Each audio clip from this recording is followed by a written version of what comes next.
మరి ఉపవాసం ఎప్పుడు చెయ్యాలి? మీ ఇష్టం కాదు, శాస్త్రం నిర్ణయం చేసింది ఎప్పుడు చెయ్యాలో. ఒక్క ఏకాదశి నాడు మాత్రమే ఉపవాసం చెయ్యాలి. ఏకాదశి తిథి ఉపవాసం, ద్వాదశి పారణ. సూర్యోదయం అవగానే ఎంత తొందరగా వీలైతే అంత తొందరగా భోజనం చేసేయాలి.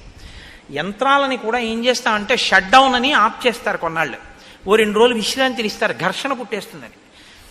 మీరు ఈ శరీరంలో కొన్నింటిని ఆపడం మీ తరం కాదు, ఆపకూడదు కూడా.